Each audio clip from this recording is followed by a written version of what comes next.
pakiramdam once ma-observe mo kung paano ang lahat ay may kanya-kanyang bahagi sa iglesia? Mapapaisip ka na ang dami talagang ginagawang mabuti ng Lord. Ramdam talaga yung galaw ng pagmamahal niya sa lahat ng paraan.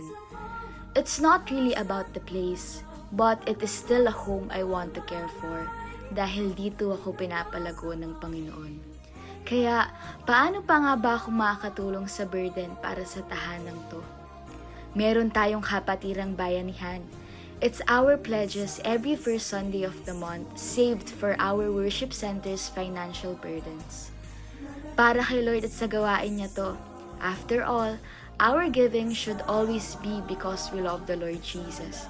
Kaya maliit man o malaki ang ating maibigay, kung lahat ay nagtutulungan, ito ay magiging makabuluhan.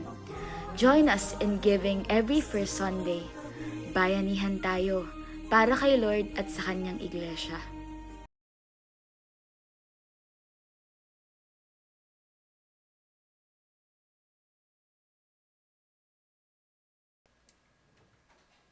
Isang pinagpalang umaga po sa ating lahat and welcome po to Eastern Light Ministries. Maaari po ba nating palakpakan muna ang ating Panginoon dahil tunay pong napakabuti niya, tunay siyang tapat sa buhay ng bawat isa. At pinagpapasalamat ko po sa Panginoon na tayo po ay dinala niya rito, muling magkakasamang, magtitipon at aawit at sasamba sa Kanya. Kahit inaaniyahan ko po ang lahat na tumayo, tayo po ay sama-samang aawit sa ating Panginoon dahil friends, ano man po yung mga dalahin, alalahanin o mga bagay na nagbabagabag sa ating mga puso, let us all lay them all down in the feet of our Lord. And wala po tayong dapat na ikatakot, ipag-alala, because our God is so sovereign and nothing in this world can take us away from that love, from that power that our God has. Samahan niyo po ako sa isang panalangin. Aming Ama, maraming salamat po Panginoon sa napakayamang pag-ibig mo, Lord God, na kailanman ay hindi nagbabago, aming Ama. Lord God, maraming salamat po Panginoon sa bawat isang narito, Lord God, na dinala mo, aming Ama. Alam po namin na kayo po yung nagdala sa amin dito, Lord, and lahat po kaming nandito, Lord God. We pray, Father, that it will be your Holy Spirit, Lord, that will teach us to sing, that will teach us to pray, at marapatin mo, Panginoon, na malugod ka, Lord, sa aming mga iaalay na awitin sa inyo, aming Ama. Puso po namin inaalay sa inyo ang lahat, Lord God, pagkat ikay karapat-dapat sa lahat ng papurit pagsamba, aming Diyos. Ikaw ang tanging itataas ang pangalan mo lamang, aming Panginoong Jesus. Ito po ang aming samot panalangin. In Jesus' mighty name we pray. Amen and amen. Palakpakan po natin muli ang Panginoon. Tayo po ay sama-samang umawit na may kagalakan sa ating mga puso. Come on, church, let's clap our hands. Let's sing this with all of our hearts.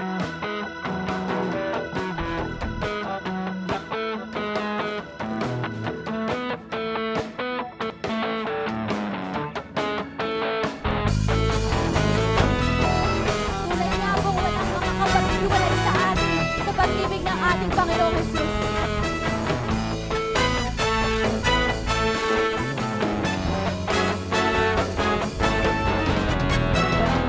Kapag-hiwalay sa akin sa iyong pagmamahal, sadyang walang makakapantay sa dakilang biyaya mong lahat. Buhay o kamatayan, kasalukuyan, kinabukasan man, walang makakapag-hiwalay sa akin sa pag-ibig mo. Kabutihan mo'y labis kailangaman, katapatan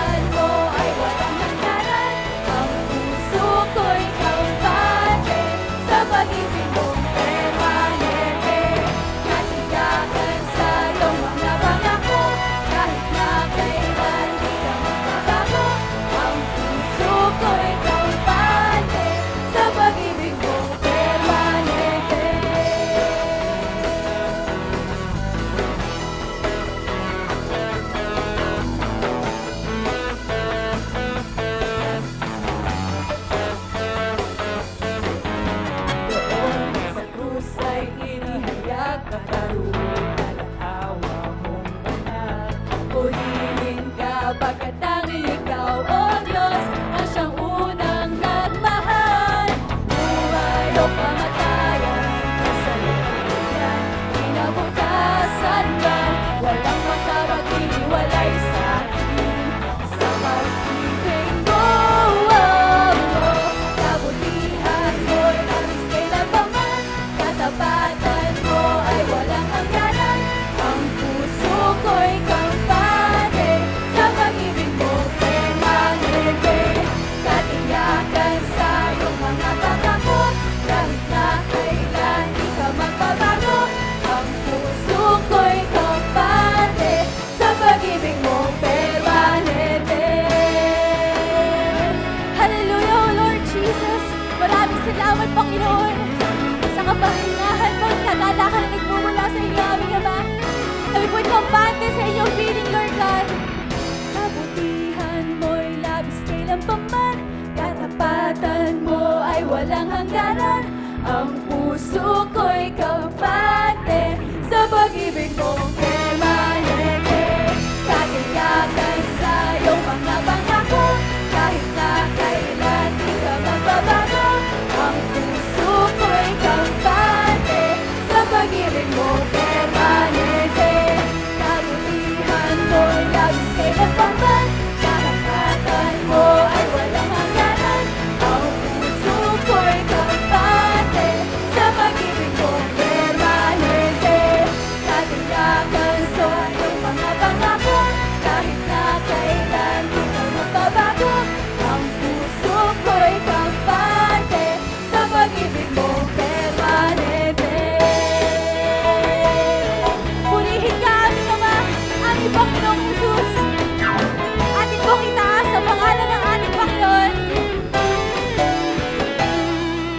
Kataas-taas ang Diyos, kami nagpupuri sa'yo. Kataas-taas ang Diyos, kami sumasamba sa'yo. Karapat-dapat kang tumanggap ng papuri at pasasalamat. Dakila ka, kataas-taas ang Diyos. Kataas-taas ang Diyos, kataas-taas ang Diyos, kami nagpupuri sa'yo. Kataas-taas ang Diyos, kami sumasamba sa'yo.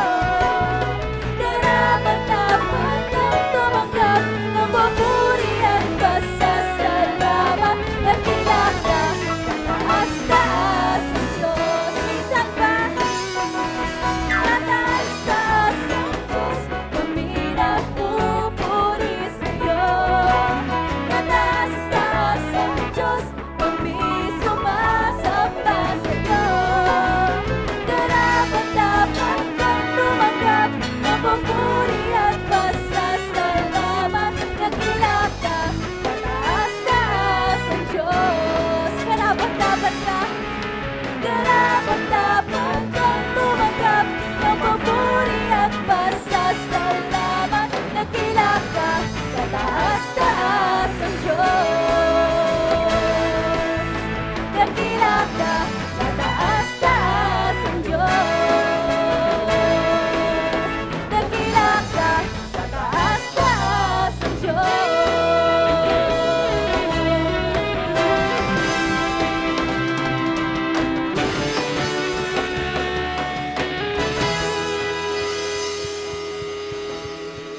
Sambahin ka, aming Ama, we worship you in spirit and in truth, Lord Jesus.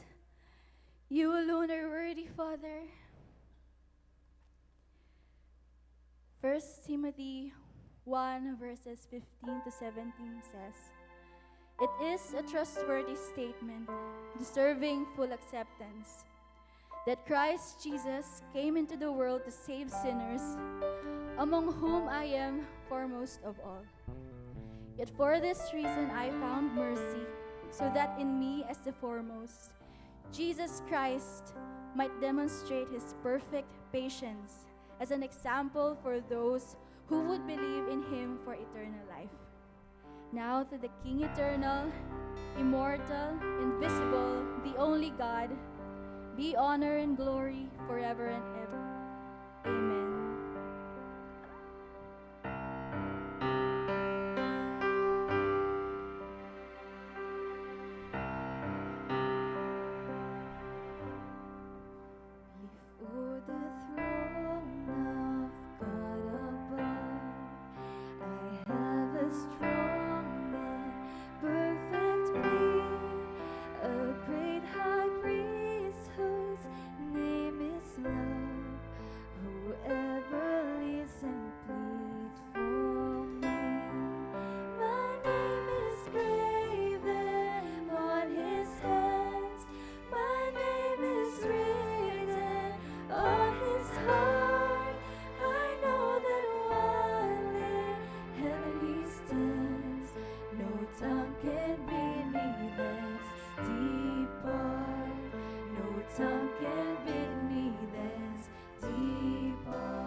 Father, for the blood of our Lord Jesus.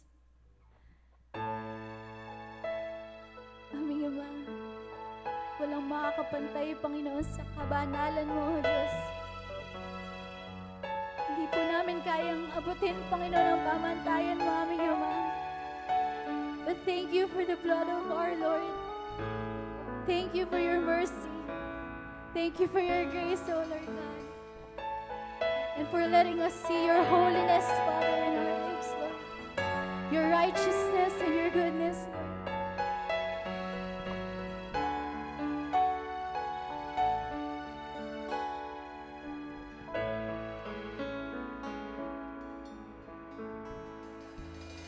I hear angels singing praises.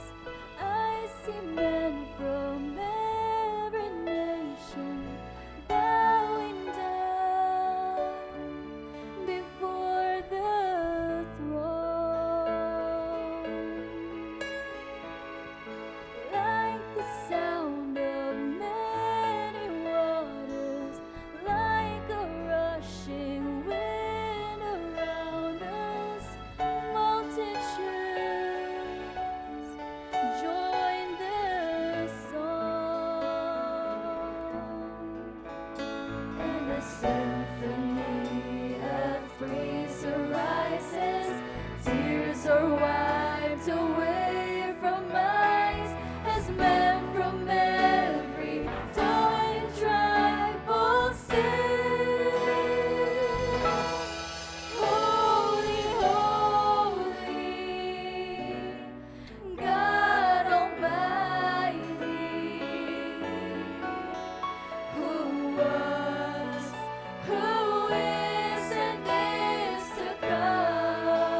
multitude of those from every tribe and tongue. We are your people, redeemed by your blood, rescued from death by your love. There are no words good enough to thank you. There are no words to express my praise, but I will lift up my voice and sing from my heart with all of my strength. Everyone can sing hallelujah, hallelujah, hallelujah, hallelujah to the Lamb. Hallelujah, hallelujah.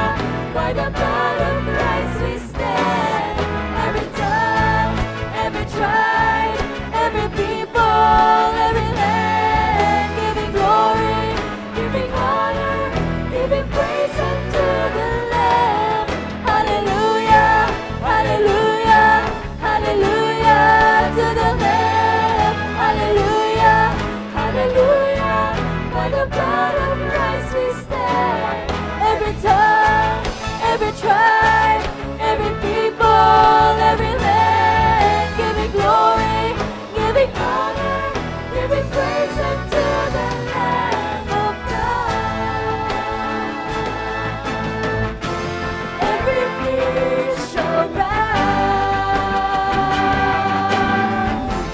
every tongue confess that you are Lord of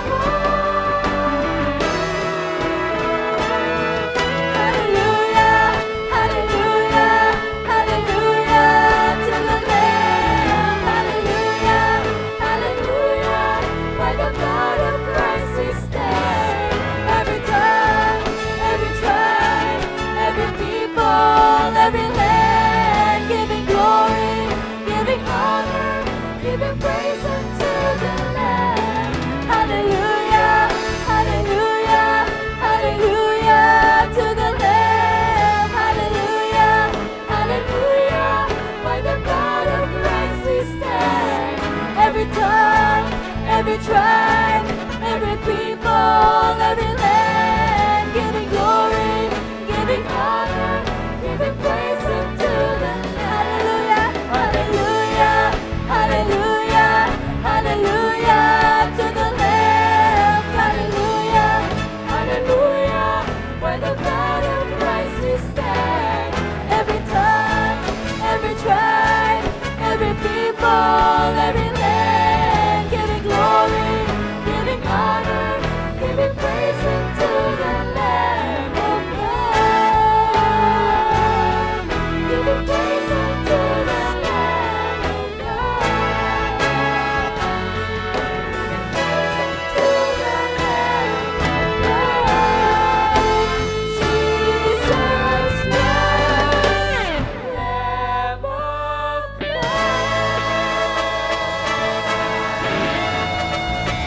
Palakpakan po natin ang Panginoon. Tunay kang karapat-dapat, Panginoon, dakila aming Ama sa aming mga buhay, Lord God. You are holy, holy, holy, Lord Jesus. Aming Ama, all glory belongs to you, Father. All honor and all magnificence, Father God. Aming Ama, kayo lamang, Panginoon, ang siyang karapat-dapat, Panginoon, ng lahat ng aming pagsamba at ng aming papuri, Lord God. All our love, Father, should be given unto you, aming Ama. Aming Ama, maraming salamat po, Panginoon, sa kaluwalhatian mo, Lord God, na pinapamalas niyo sa amin, aming Diyos. Sa inyong presensya, Lord God, nakasama namin sa lugaring ito, aming Ama. Father God, tanging sa Panginoong Jesus lamang po kami nakatingin, aming Ama. Because of your light, Father, everything in this world, Lord God, is but shadows, Father God, in front of us, aming Ama. Lord God, tanging kayo lamang po, Panginoon, ang mabuti, Lord God, sa mundong ito, Lord God. And Lord God, kami po ilubos na sasabik, Panginoon, na makapiling ka at makasama ka, Lord God. Ang marinig, Panginoon, ang inyong tinig, Lord. Ang makita ang napakaganda niyo pong mukha, aming Ama. To see you in your full glory, Father, with eyes unveiled, Lord Jesus. Aming Ama, maraming salamat po, Panginoon, dahil maging sa mundong ito, Panginoon, aming Ama, nararanasan ka namin, Lord God. Alam po namin na kasama ka namin sa bawat paglakad, aming Ama. And Lord God, we thank you, Father, for your never-ending love, Lord God.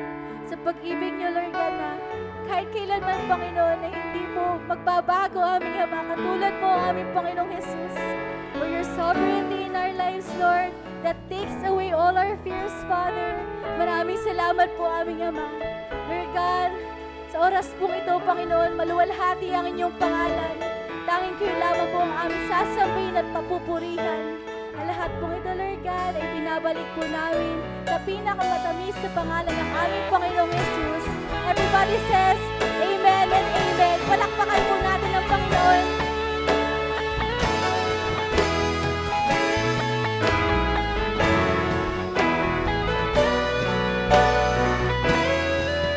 To God be all the glory po, and we all now be seated and listen to the word.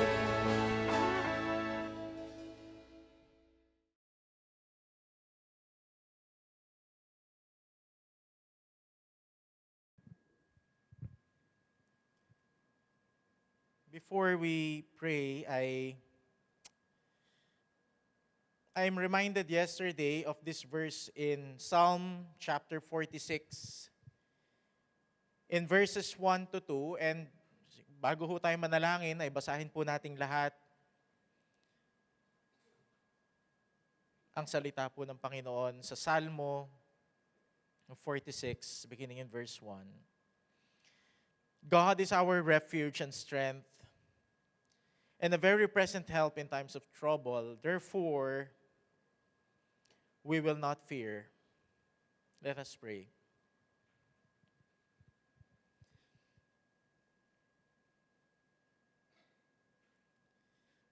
You are beautiful, O God. Ama, maraming salamat sa pinahiram mong buhay sa bawat isa po sa amin. You have reminded us, Lord, na ang buhay dito sa lupa ay hindi patagalan, Panginoon. Kundi pabungahan ng kaloob mong biyaya at grasya po sa amin. Father, thank you dahil muli mo, Panginoon, pinagniningas ang iyong iglesia sa iba't ibang parte ng mundo, Panginoon. And Lord, we also pray that also in this church, in our country, in our nation, sa kabila ng lahat ng problema ang aming hinaharap, Panginoon, araw-araw, we hope that church will shine dahil sa liwanag at pag-asa mong dala, Panginoong Jesus. You are the only hope of this country. You are the only hope of this church. Father, we thank you for the lives of these people, of your Eastern Light Ministries, Panginoon. We thank you for this ministry. We thank you for our fellowship, O Lord. Tulungan mo kami, Panginoon, to remain in unity in you, Lord God. Give us always, Panginoon, your truth, Lord. And help us to preach this truth to others. Use us mightily, Lord God, for your glory. And Lord, we ask for the provisions, your provisions for this church, Panginoon, sa mga pangangailangan po namin. Wala po kaming ibang inaasahan at sinasandalan maliban sa iyo, Panginoon. Ikaw ang bumubuhay sa amin. Spiritually and literally, Lord God, ikaw ang nagpapakain sa aming mga pamilya. Ikaw ang nagbibigay kalakasan sa amin araw-araw. Ikaw ang nagbibigay pag-asa, Panginoon, sa kabila ng napakadilim na sanlibutan ito, Panginoon. And Lord, we pray, Lord God, na ang Eastern Light Ministries would be a beacon in this Centro Mall, Panginoon. Please, O Lord God, use us, O Lord. Father, we also pray, Lord God, for repentance for our nation, Panginoon. Tulungan mo kaming magsisi sa aming mga kasalanan. Kaming lahat, Panginoon, na may parte, Panginoon, sa nangyayaring kaguluhang ito, Panginoon. Help us to repent. Help us, Lord God, to know that the only solution, Panginoon, is your lordship over our lives, Panginoon. Ikaw, Panginoon, ang maglantad sa lahat ng nasa kadiliman sa pamamagitan ng inyong kaliwanagan. And Father, lastly, we pray, bagamat we do not know each other, and this church is far from that place, we pray for the family, for the wife of Charlie Kirk, Panginoon, and ang kanila pong mga anak, Panginoon. We thank you for his life. But most of all, Lord, use this, Panginoon, for that nation na manumbalik sa inyo, Panginoon. We thank you, Lord. Dumating na po nawa kayo, Panginoong Hesus.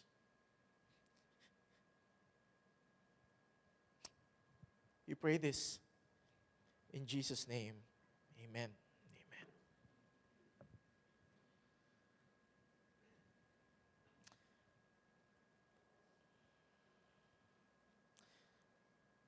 Let me ask you this. Ito ho ay isang tanong na pwede ho nating sagutin, no, sa mga sarili ho natin, or better, sa inyo pong mga fellowship this coming week or after service. Kasi po ito po ay struggle, no, ng bawat isa po sa atin sa panahon na to. This is the question, how are you processing yung mga nangyayaring kaganapan ngayong parang isang buwan yung nagdaan, isang linggo lang ho yung nagdaan. Just 1 week. But how are you processing these things? Di ba, parang isang buwan, parang ang daming nangyari. Parang ang hirap dito, no, as believers with hope, no, how are we processing itong mga bagay na ito? Especially if you're updated sa mga balita, sa bansa ho natin, or even abroad, lahat ho is pabigat ng pabigat, palala ng palala, pagulo ng pagulo. That's why we needed that psalm na binasa ho natin kanina. In fact, I just read online, no, nabasa ko ho ito as I was browsing the social media, isa hong celebrity, who's itago ho natin sa pangalang Ding Dong. Ito ay post ni Ding Dong Dantes. But let me quote him. Ang sabi niya, what is happening to the world today? Kasi bilang ama, natatakot siya sa kinabukasan ng kanyang mga anak. That is his actual page. And you see, even ang mga tao outside the church ay napapansin, bakit nagkakaganito ang mundo? No? They're noticing it, bakit may ganitong kaganapan? Assassination, corruption, revolution, and so on. And I'm so glad na may isa hong Kristiyano na sumagot ho sa kanya, presenting the gospel and the word of the Lord, pero hindi ho yun ang babasahin natin. Let's turn our attention to Paul's second letter to Timothy. Basahin ho natin ang liham ho ni Pablo. Difficult times will come. Ang sabi ho sa verse 1, but realize this, na sa mga huling araw, in the last days, difficult times will come. Gaano kahirap? If you ask Paul, sinubukan kong guhitan, notice, lahat ho naman ito is nag-i-exist, but sinubukan kong guhitan yung talagang very obvious sa mga news at balitang naririnig ho natin. For people will be, sabi ho ni Pablo, for people will be lovers of self, lovers of money, boastful, arrogant, slanderers. You see, lahat po ito. Lahat to nangyayari na before. Pero ngayon, garapalang pangyayari. Garapalan. Sabi nga ho ni Pastor last week, not under the table, direkta. And we're reading a passage from Paul thousands of years ago, and now we are seeing it sa mga sarili ho nating mata. We're witnessing 2 Timothy 3:1-5 na nangyayari sa harap po ng ating mata. Disobedient to parents, ungrateful and holy. Verse 3, unloving, irreconcilable, malicious gossips, without self-control. Ito ho, yung kailan lang mangyari sa Amerika, brutal. Ang brutal ho ng tao. Haters of good. Sa panahon natin, especially doon ho sa Western woke agenda na tinatawag the cancel culture, the race culture, hindi ka lang ho nila sisirain. Hindi lang sila magpo-protest sa'yo, they will try to kill you, to eliminate you. They are lovers of pleasures. At sabi ni Pablo kay Timothy, avoid such people as this. Because they appear to be godly. Pero sa loob, they are corrupt. If titignan nyo sa Bible, there's a little title before we read, kanina, before binasa ho natin yung 2 Timothy, difficult times will come. But now, basahin na ho natin siya ng ganito, difficult times have come. Hindi na who will come. Difficult times have come. At ito ho ay binubuklat na ho sa atin ng paunti-unti. We are almost there. Almost. Kaya nga po ako, I think kung magpaplano ho ang bawat ministries ho sa atin ng event, sa atin ng paparating na anniversary, 10th anniversary this coming November, I think what we should organize, and I strongly suggest sa bawat ministries, let's have prayer meetings. Prayer meetings. Hindi ho tayo dapat mag-lack ng panalangin. As a church, bilang individual, we need prayer meetings. Please include that sa inyong mga plano. Ngayon pong umaga, as we continue, kung saan po tayo natigil last month, I think, the end ng August, in the last chapter ng aklat ho ng Joshua, ngayon naman ho ay titignan natin ang pagtugon ng bayan ng Israel sa hamon ni Joshua kung kanino sila maglilingkod. But I think it's better na balikan po natin yung last verses before that in verse 14 in our next slide. Ang sabi ho dito ni Joshua, now therefore, matakot kayo kay Yahweh, paglingkuran nyo siya ng may katotohanan. And then also in sincerity. And put away lahat ng inyong mga idolo na minana ninyo sa inyong mga ninuno na kanilang pinaglingkuran at sinamba sa kabila ng ilog na ito. At also sa Ehipto.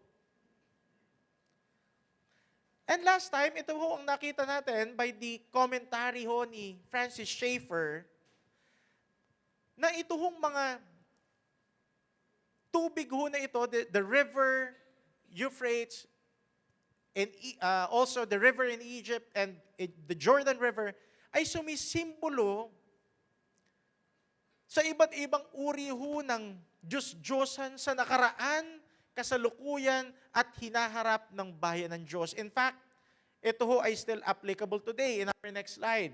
Para lang remind tayo. Yung tinatawag ni Francis Schaeffer, the gods of the heritage, na minsan nabilanggo ang Israel. Kung saan sila hinugot at tinawag ng Panginoon. Tinawag ng Panginoon si Abraham, while Abraham is a pagan. Siya isang pagano na napapalibutan ng katakot-takot na Diyos-Diyosan. Tinawag at pinili ng Panginoon si Abraham. Those are the gods of heritage. The gods of upbringing. Most of these people, lumaki sila sa Ehipto. Nakatakot-takot ang pinaniniwala ang mga Diyos. Pero pinili sila at nilabas sila ng Panginoon from Egypt to the promised land. That's the God of the upbringing. Gods of the upbringing. The idols of Egypt. And lastly, the gods of the culture.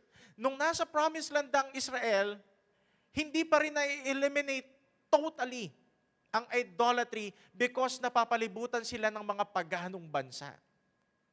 The gods of the culture. Pero alam natin, ang Israel ay pinili ng Panginoon to be set apart, to be the sample nation. Na ito ang pinili ng Panginoon. They should be different. Kagaya ng ang church should be different from the world. Pero gaya rin ho ng Israel, the church is also surrounded by the idols or gods of the culture. We're living in a pagan world. And ang pakikipagdigma po ngayon ng church sa buong mundo. Again, we're not waging war against flesh. We're waging war against principalities, again, in spirituality.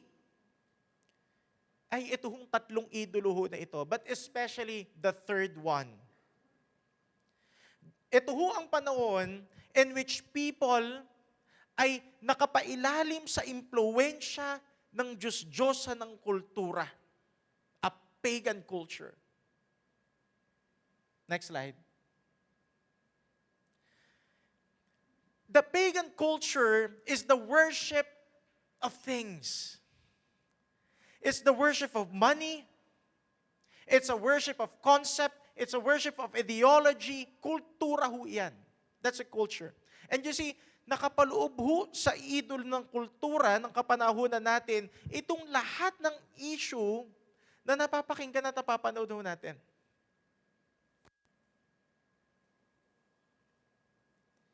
At hindi lamang po ito exclusive nations or race issues. We're not trying to hop on what is hype sa balita. But lahat ho tayo damay ho dito sa nangyayaring ito. No? In our next slide, please.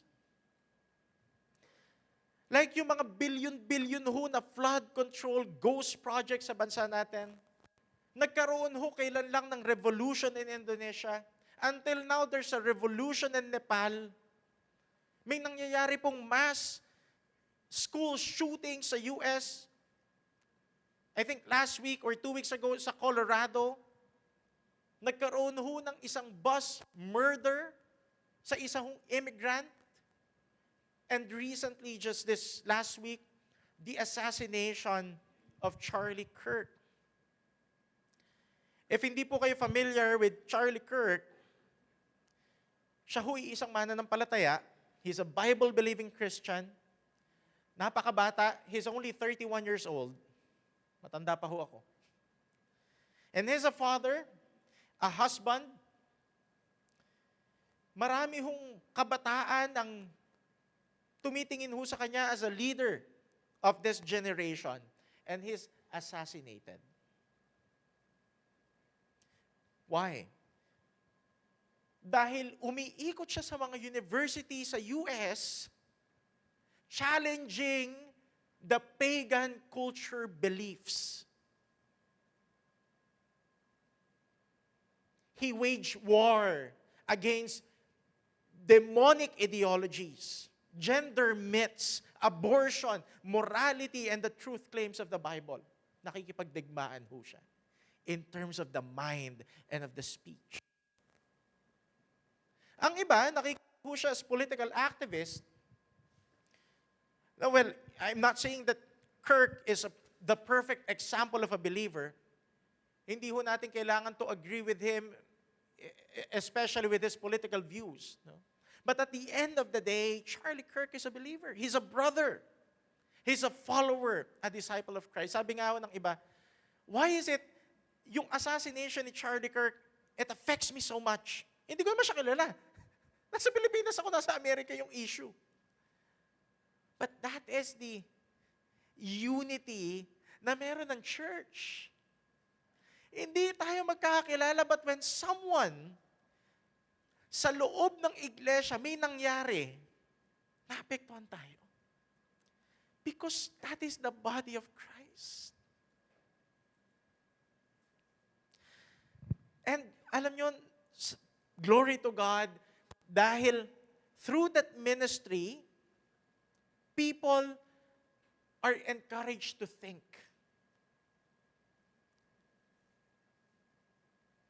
Just imagine, instead of having a violent protest sa nangyari hong assassination, ang ginawa ng mga Christian sa Amerika, nag-conduct sila ng mga prayer vigils.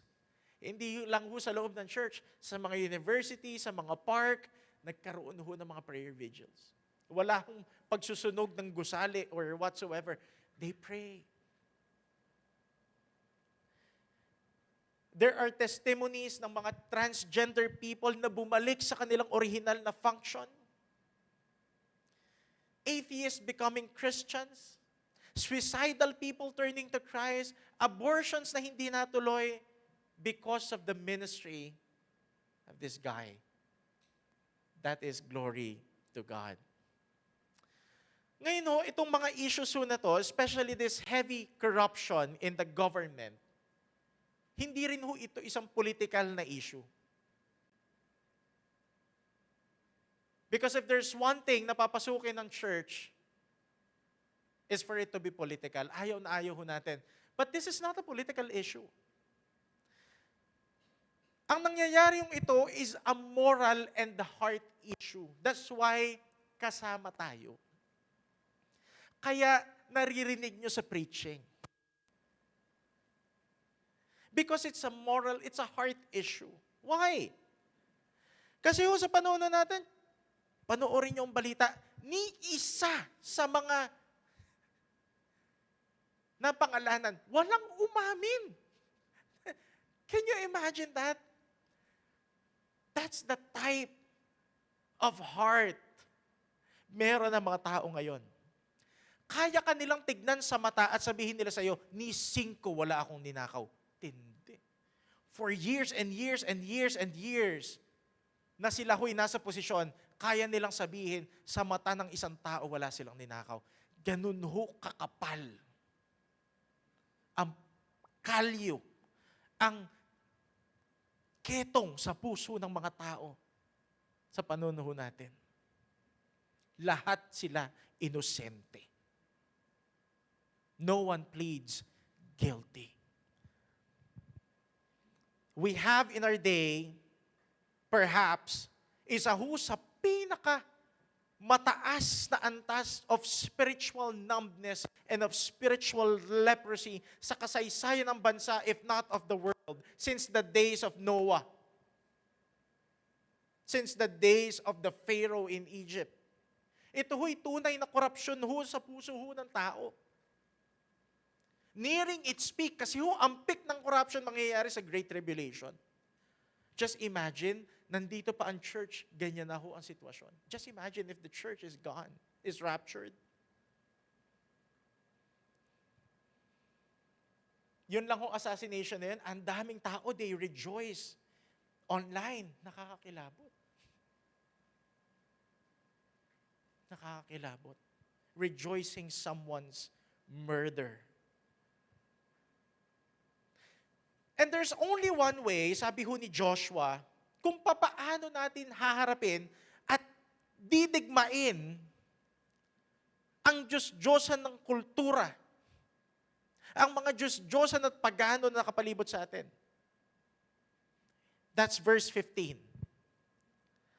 Verse 15, next slide. Serve the Lord.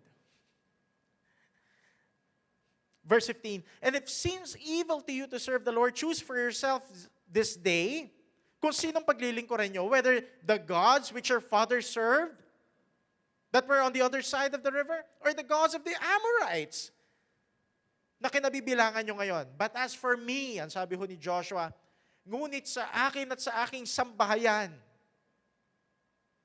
kay Yahweh kami maglilingkod. We will serve the Lord. And maybe for common readers, or kung this is the first time na mabasa natin to, siguro sasabihin natin, anong connect?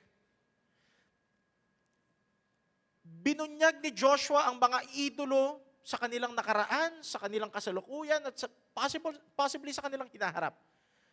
But Joshua's solution is, serve the Lord. Diba? Parang I just don't see the connection here. You've talked about idols, you talk about paganism within us, and the solution is to serve the Lord. That's plain and simple. Pero ito ho ang sinasabi ho ni Joshua. Sa mukha ng katakot-takot na paganismo o pagano, paglingkuran niyo ang Diyos.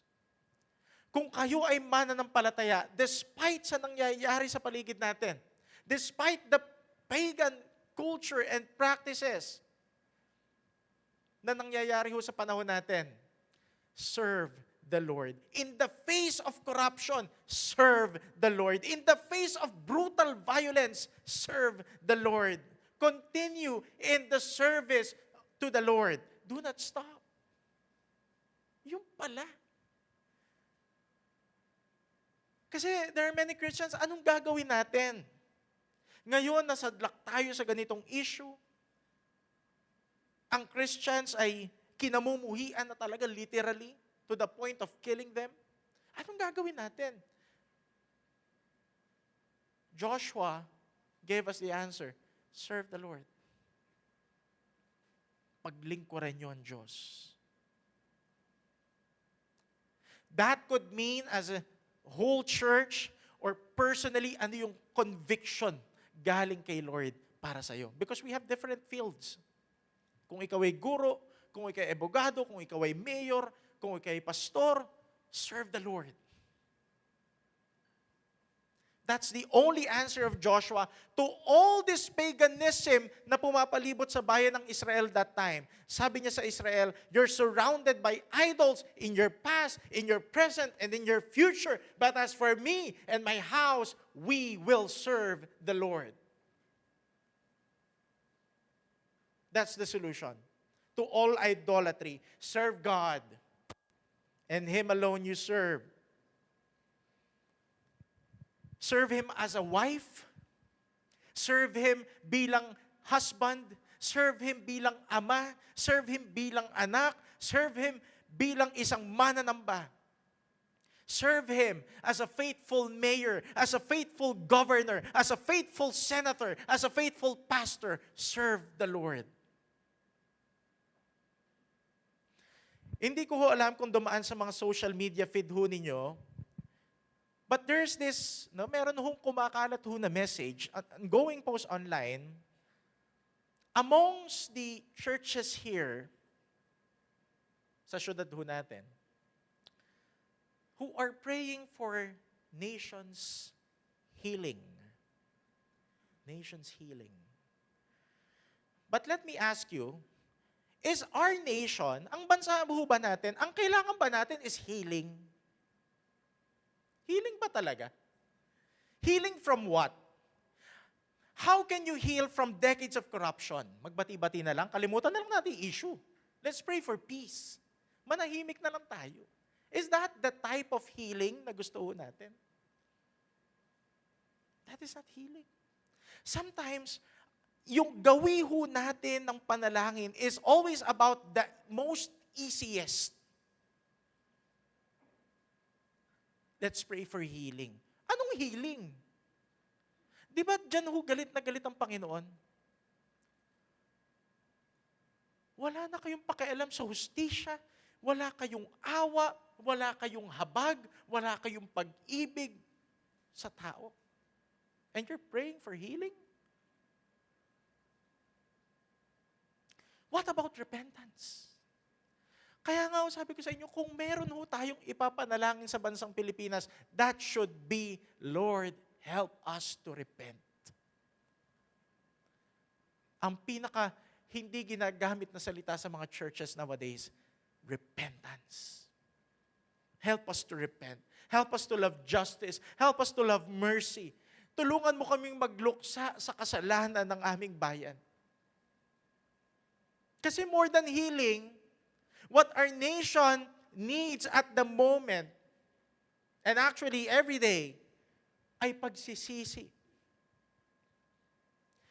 At ang lordship ng Panginoong Jesus. We must repent. To our corruption, to our crimes committed. We must repent na bumoto tayo ng mga magnanakaw. We must repent of that. Bumoto tayo eh. Bumoto tayo ng mga dinastiya. na dekada-dekadang nagpapayaman sa kanilang posisyon. We must repent of that. We must accept that one of the unseen origins ng corruption sa bansang ito is because of our votes. We're also corrupted. It's our internal corruption. It's the external corruption. We have a big problem. And the solution is repentance. The solution is serve the Lord.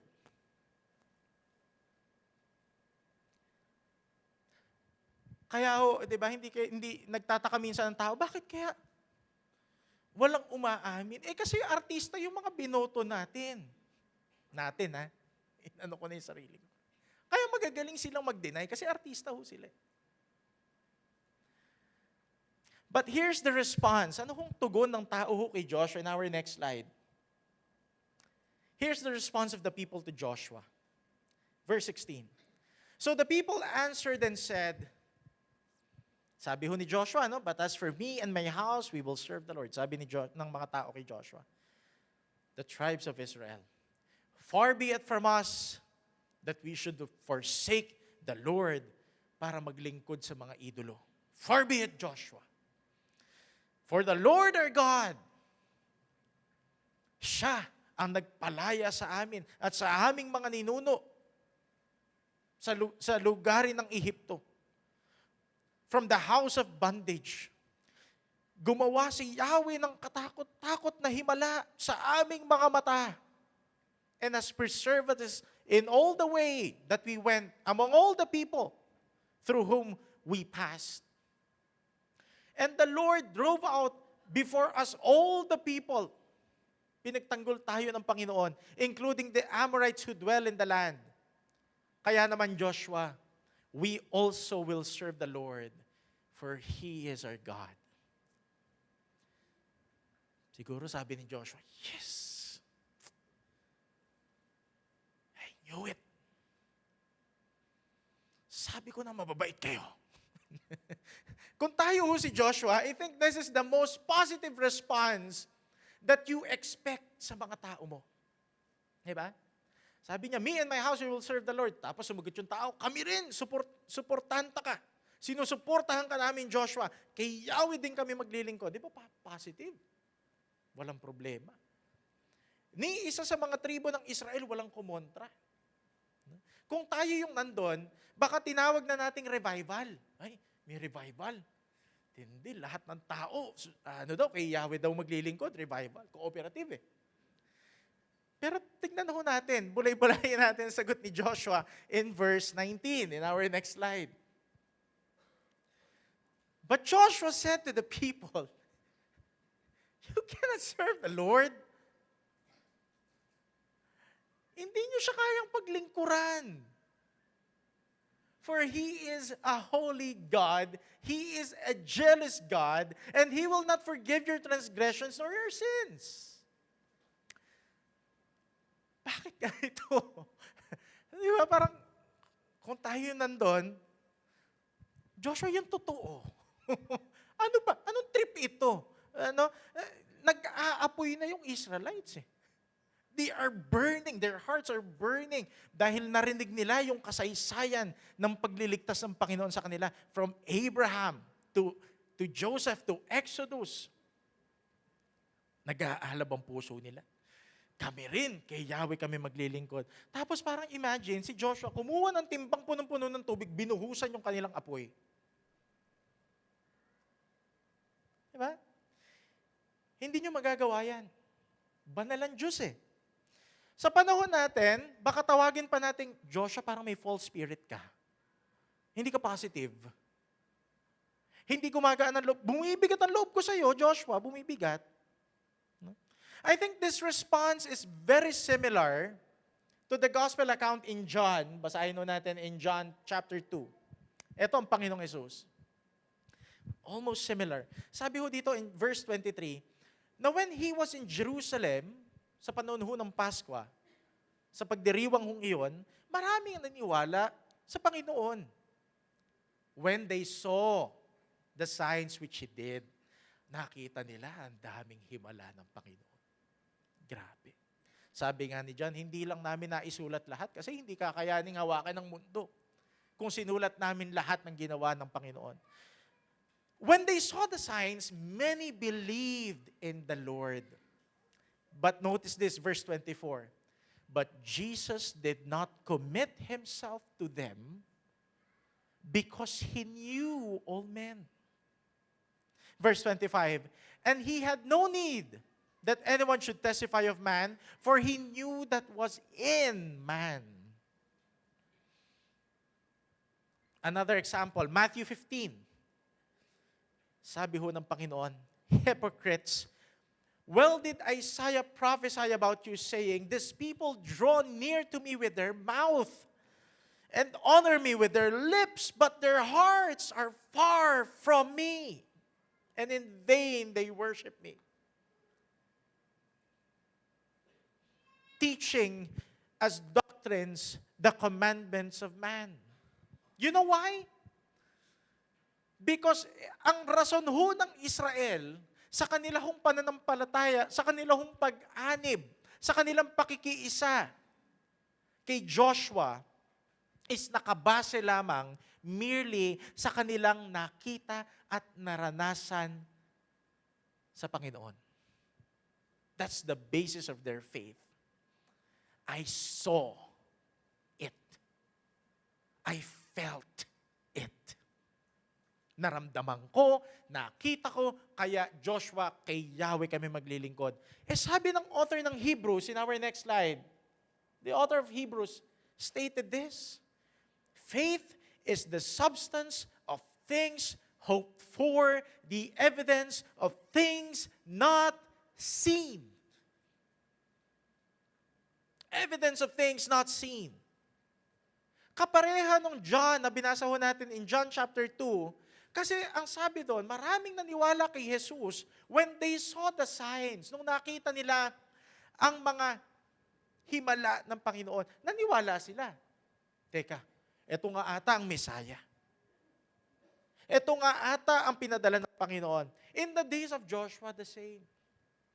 It's about the Lord's visibility.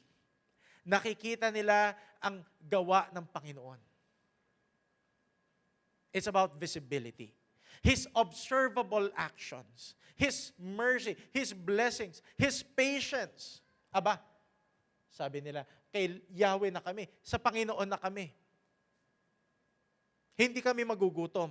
But notice, bulay-bulayin ho natin yung sinabi ho ni Joshua. Next slide again. Yan, no? Joshua 24:19.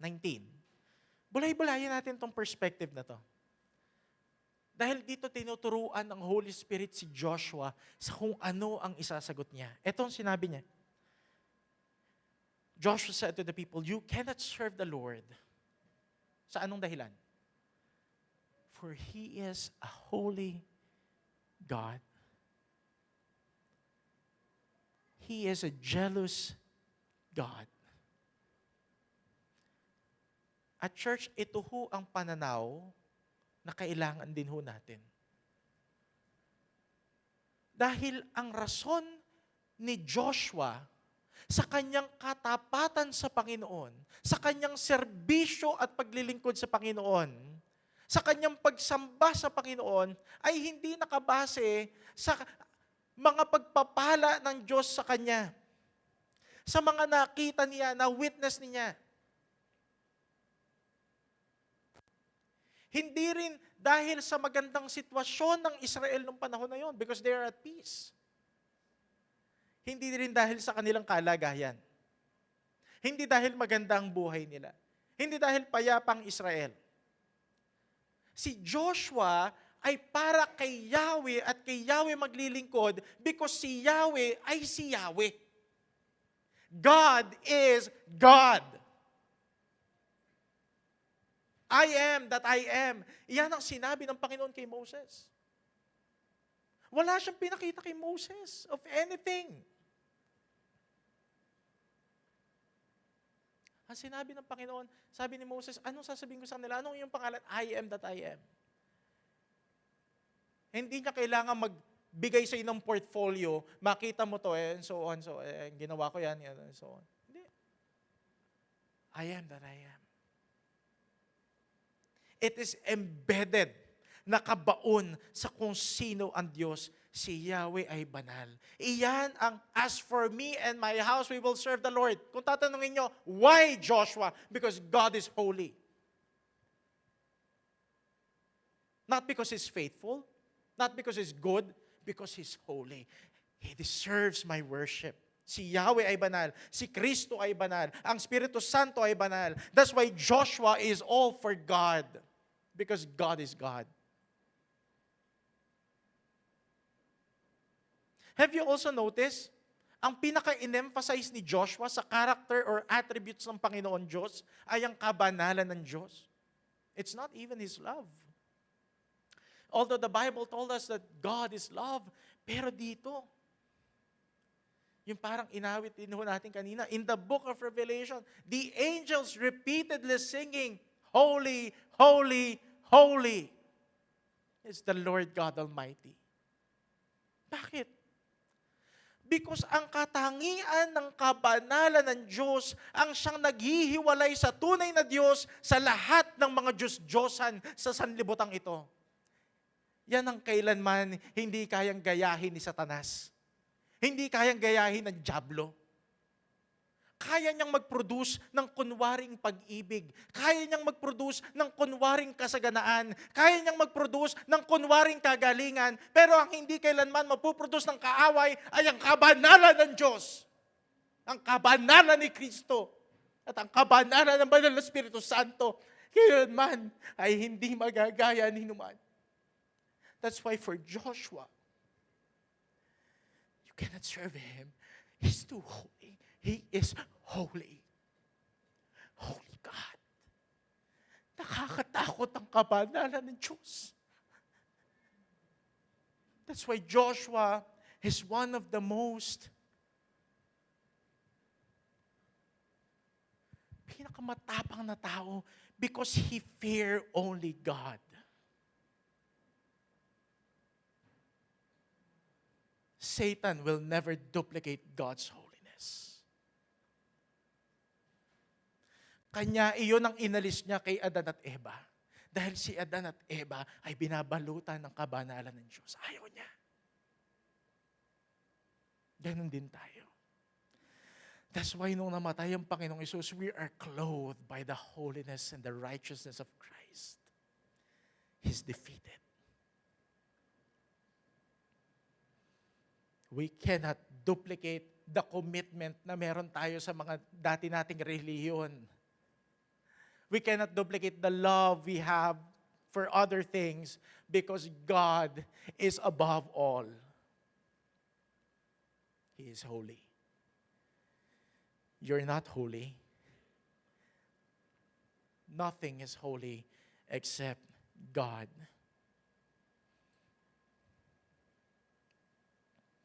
The one true God, the triune, eternal God, the God of Abraham, the God of Isaac, and the God of Jacob, is a holy God.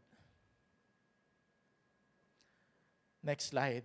1 Peter 1:15. But as He who called you is holy, you also be holy in all your conduct, because it is written, Be holy, for I am holy. And here, think about this. Maybe you wonder, so the thing na pumipigil sa Israel for their loyalty and devotion to God is God's own holiness. Yes. The holiness of God is against all imperfections. Kaya nga sa confession ni Peter, sa pag-ibig niya sa Panginoon, 3 times. Nung huli, sinuko na ni Pedro, Lord, alam mong lahat ng puso ko. Ikaw ang lahat sa akin. Ikaw na lahat yun, pero kapos pa rin yun. Lord, you know that I love you. Pero dahil he is covered by the Lord Jesus, he accepted that.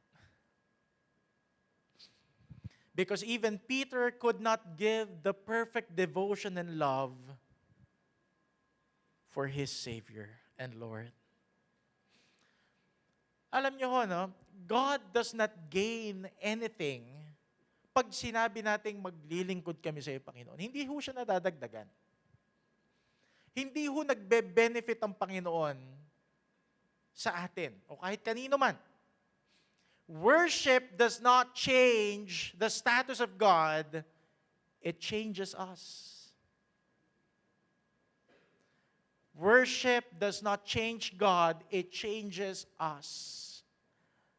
And so when Joshua worshiped God, it changes Joshua's heart. It changes his heart. When we worship God, pinapalambot niya yung puso natin. It changes our desire, our aim, our love. It keeps us humble and childlike. Kaya ang pagsamba, it will not eliminate our needs. It will actually add our needs. Ano yung needs na yun? You will crave for more of Christ. You will be in need more of Him. It will add your needs. Kaya mga kaibigan, in these dark days, this end of times na pinamumuhayan ho natin, kailangan ho nating makita ang mga bagay kagaya ng pagkakatanaw ni Joshua. Hindi tayo sasamba, hindi tayo maglilingkod, hindi tayo kikilos, hindi tayo magsasakripisyo, hindi tayo lalapit sa Ama dahil maayos ang sitwasyon natin. Dahil mayaman ang bansa natin, dahil mabait ang tao sa atin, dahil mayaman ang church. By the way, lahat yun opposite. O dahil maganda ang takbo ng buhay natin. Pero ang gusto ng Panginoon, sasamba ka dahil siya lang ang karapat-dapat sambahin. Si Kristo lang ang karapat-dapat. Ang Panginoon lang ang kabanalan at katwiran mo. Wala sa politiko. Wala sa partido. Wala kay Vico Soto. Wala kay Charlie Kirk. Si Kristo lang ang pag-asa ng mundo. John chapter 6. Then Jesus said to the 12, "Do you also want to go away?" Ito ang sagot ni Pedro. "Lord, to whom shall we go?" Wala nang katulad mo. Ikaw lang ang susundin namin. You have the words of eternal life. Yan ang sagot ng mananampalataya na ang buhay nakapaloob. Hindi dahil gumawa ng mabuti ang Diyos, pero dahil mabuti ang Diyos. Dahil banal siya. Yan ang dapat sagot ng Israel sa tanong ni Joshua. Joshua, saan kami pupunta? Kay Yahweh lang kami magtitiwala. Sapagkat siya lamang ang aming Diyos. Siya lang ang may buhay na walang hanggan. Yun ang tamang sagot. Siya lang ang banal magpakailanman. But again, don't get me wrong, hindi masama na purihin ang Diyos sa kanyang ginawa. Sa iyong buhay, sa aking buhay. To the testimonies of the saints, napakagandang gawain ho nun. But that should never be the reason why you are so in love with God. Because what if one day, inalis niya lahat ng yon? Doon ka nakasandal.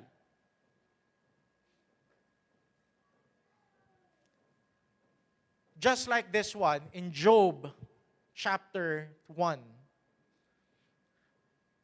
Then Job arose and tore his robe, shaved his head, and fell to the ground and worshiped. And this is the word of Job.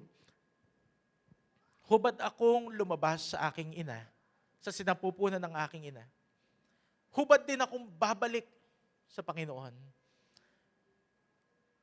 Ang Panginoon ang siyang nagbigay, ang Panginoon ang siyang kumuha, purihin ang pangalan ng Panginoon. And in verse 22, the Lord says, "In all this, Job did not sin, nor charge God with wrong." This is the first phase of his suffering. But this is a good answer. The Lord gives. The Lord has taken away. Blessed be the name of the Lord. Why? Because He is the Lord. Not because He gives, but because He's the Lord. Because He's God. Habakkuk chapter 3. Though the fig tree may not blossom, nor fruit be on their vines, though the labor of the olive may fail, and the fields yield no food, and though the flock may be cut off from the fold, and there be no herd in the stalls, sabi ho ni Habakkuk, I will still rejoice in the Lord. I will joy in the God of my salvation. Hindi dahil may bunga ang punong tinanim ko. Hindi dahil masagana ang aking buhay. Hindi dahil payapa ang aking buhay. Pero dahil si Yahweh ang aking kaligtasan. I will rejoice. Now in verse 21, in our next slide, the people insisted,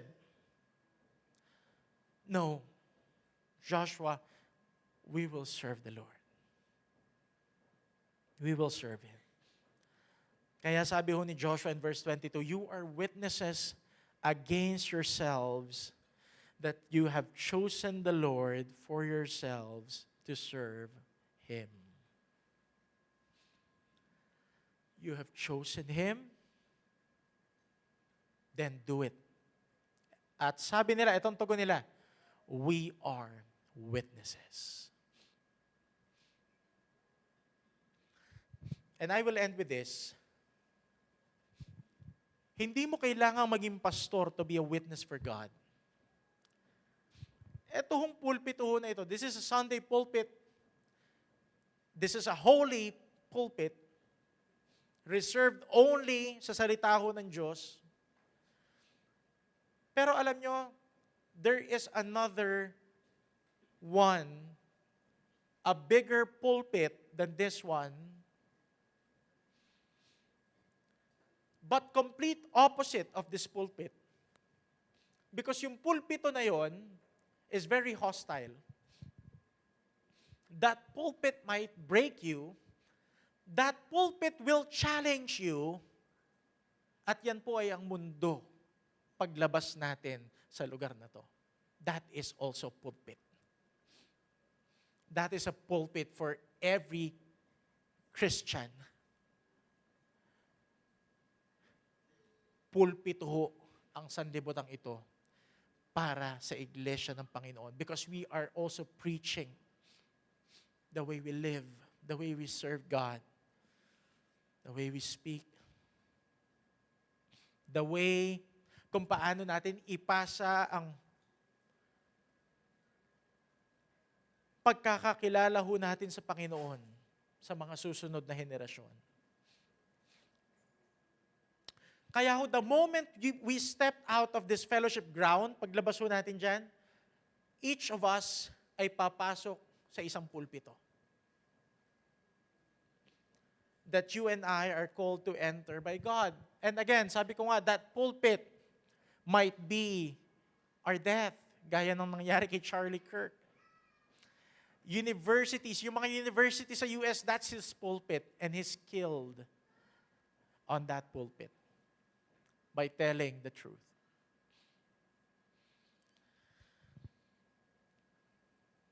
But it is the pulpit, mga kaibigan, mga kapatid, that every Christ-purchased man and woman should walk.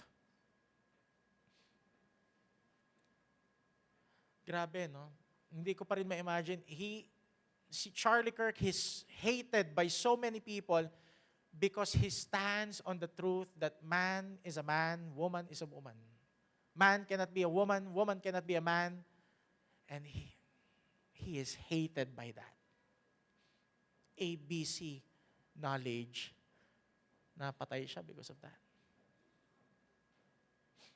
And this is the pulpit ng lahat ng mga Christian martyrs na naglakad sa sanlibutan ito. But here's the good thing. Your families is also pulpit na binigay ho sa inyo ng Panginoon. Alam nyo, napakaganda nitong isi-share ko sa inyong video. Actually, it's an audio video. Pero wag mo munang i-play na, brother. This is John MacArthur. Before ho siya mamatay, nagkaroon ho sila ng phone conversation ng kanyang apo. And this is, si John MacArthur is a pastor. He used to be in the pulpit. Pero grabe rin yung kanyang tagumpay sa pulpito bilang ama, bilang lolo. Panoorin ho natin to before we go into the Holy Communion. Pakinggan din po natin. Papa, Yeah. what does heaven look like? Well, it looks like gold. It does? It looks like gold, and it has 12 gates, and every one of the gates is a huge pearl, and the streets are all gold, but it's gold that you can see through. Papa, are you serious? I am serious. It describes it in the Bible. And then there are really brilliant jewels, and God's glory shines through the gold and shines off the jewels, and it makes beautiful colored lights throughout the whole of the universe. Isn't that amazing? Daddy, I'm going. I know you are. I know she is going, and I am too. When I get there, I'm going to be waiting for you. I miss you. I miss you too.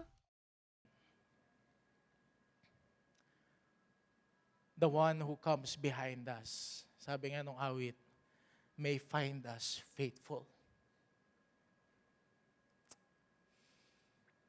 We will go to the Holy Communion. Tayo po'y manalangin.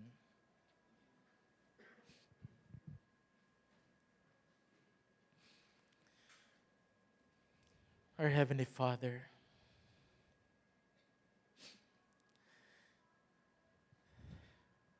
you are holy. There is no other God but you, Lord. You are holy, O God. And that is enough na ibigay namin ang lahat sa inyo pagkat ikaw ay banal.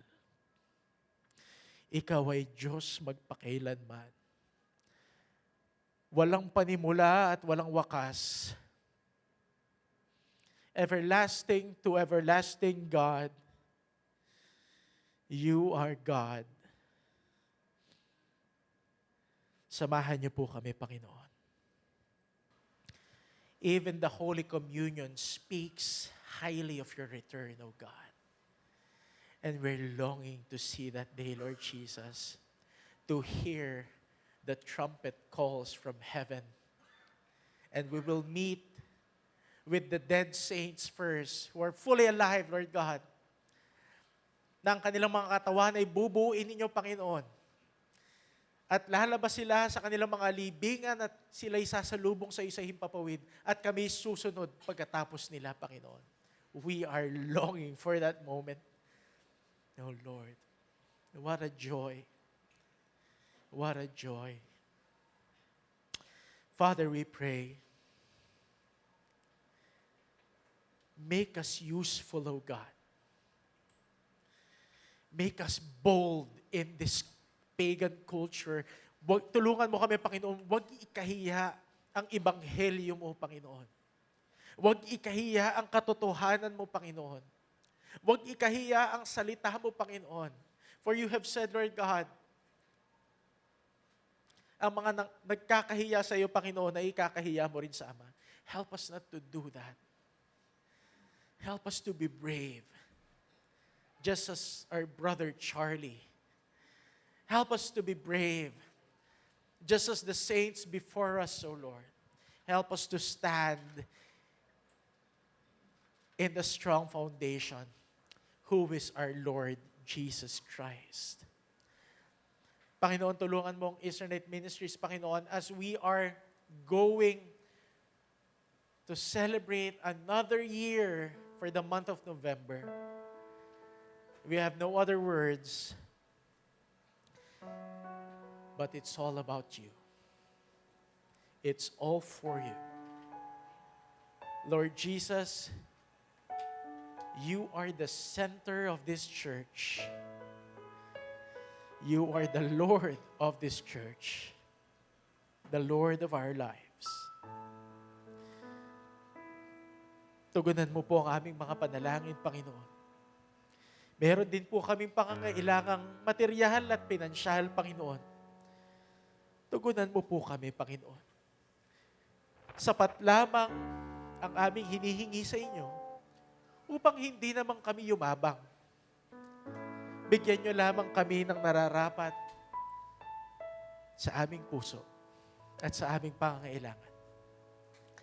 Lord, we also ask na bisitahin nyo po ang inyong mga anak na may sakit at karamdaman, na dumadaan sa matinding pagsubok ng buhay. Narito man sila, nasa bahay o ospital, Panginoon. Ang aming mga kapatirang nawawalan na ng memorya, pagkakakilanlan. O Lord, teach them and comfort them, O Lord. Be with them. And if it is your will, heal them, O Lord. For we know that you are our great healer and physician. But most of all, ikaw ang Panginoon ng aming buhay, dito man sa mundong ito, o sa kamatayan. Ang mamatay ay kay Kristo, ang mabuhay ay isang pakinabang. Panginoong Jesus, help us to be witnesses. Help us to be warriors for your truth, O God. Isang panawagan ni Joshua ito, Panginoon, sa bayan ng Israel, but this is also the call to the church. We must wage war against principalities in this world. And we must witness the gospel of the Lord Jesus Christ.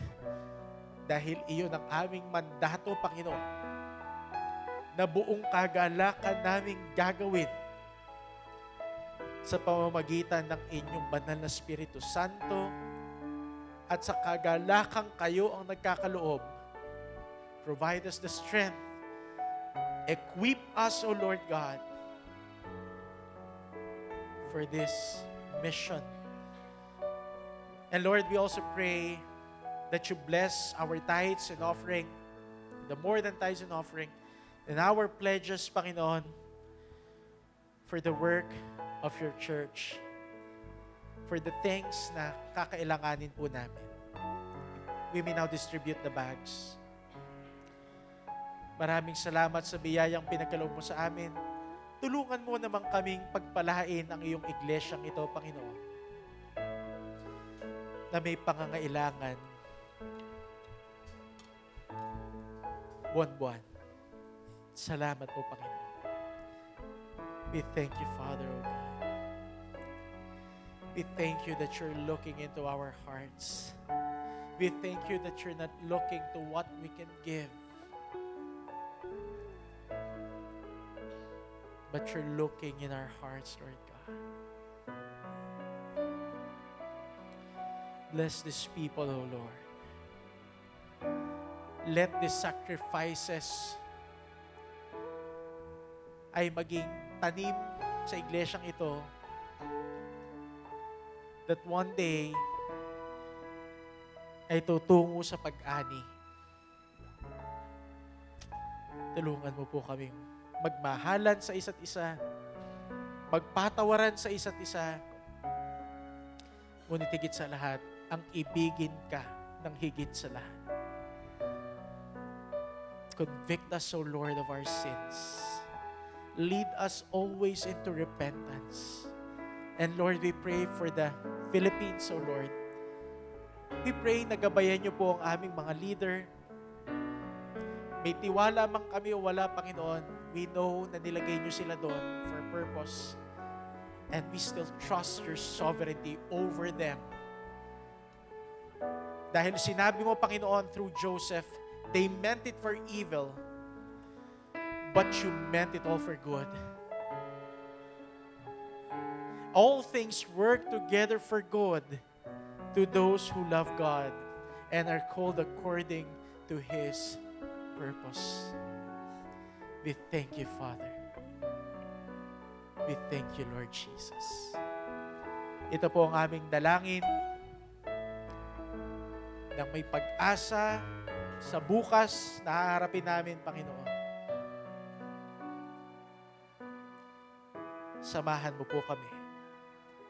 Sa pangalan ng Diyos Ama, Diyos Anak at Diyos Espiritu Santo, iisang Diyos magpakailanman, magpasawalang hanggan. Sa pangalan ni Kristo Jesus, ang lahat po ay magsabi ng Amen at Amen. Palakpakan po natin ang Panginoon.